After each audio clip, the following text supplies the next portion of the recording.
ମୁଁ ସୁରତ ପାଣ୍ଡେ ସରକାରୀ ଉଚ୍ଚ ପ୍ରାଥମିକ ବିଦ୍ୟାଳୟ ବରଗଣାର ଅଷ୍ଟମ ଶ୍ରେଣୀର ଛାତ୍ର। ଆଜି ମୁଁ ବିକଶିତ ଭାରତ ୱାକାଥନ୍ରେ ଅଂଶଗ୍ରହଣ କରିଛି।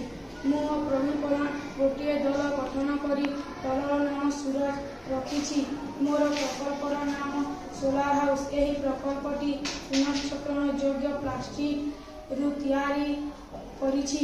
ଏହି ପ୍ରକଳ୍ପଟି ଏକ ଛୋଟ ଘରକୁ ବିଦ୍ୟୁତ୍ କିପରି ଯୋଗାଇବ ତାହା କରାଯାଇଛି। ଏହି ମଡେଲରେ ଗୋଟିଏ ସୋଲାର ପ୍ୟାନେଲ ଛାତ ଉପରେ ଖଞ୍ଜା ହୋଇଛି। ସୂର୍ଯ୍ୟ କିରଣ ଦ୍ୱାରା ବ୍ୟାଟେରୀଟି ଚାର୍ଜିତ ହୋଇ ବିଦ୍ୟୁତ୍ ସଞ୍ଚିତ ହୋଇ ରହିଥିବ, ଯାହାକୁ ସନ୍ଧ୍ୟା ସମୟରେ ବଲ୍ବ ଜଳାଇବାରେ ସାହାଯ୍ୟ କରିବ।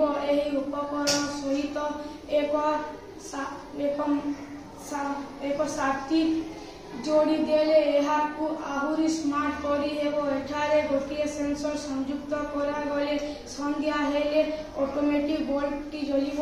ଏହା ଗରିବ ଲୋକମାନଙ୍କର, ଯେଉଁମାନେ ବିଦ୍ୟୁତ୍ ଅଭାବରେ ଘରେ ରହୁଛନ୍ତି, ଏହା ସେହି ଗରିବ ଛୋଟ ପିଲାମାନଙ୍କର ଯିଏ ପାଠ ପଢ଼ିବାରେ ବିଦ୍ୟୁତ୍ ପାଇନାହାନ୍ତି, ସେମାନଙ୍କୁ ଏହି ପ୍ରକଳ୍ପଟି ବହୁତ ସାହାଯ୍ୟ କରିବ ଓ ଏହା ଭାରତର ଖଣିଜ ସମ୍ପଦକୁ ମଧ୍ୟ ସଞ୍ଚିତ କରି ରଖିବ। ନମସ୍କାର, ଧନ୍ୟବାଦ।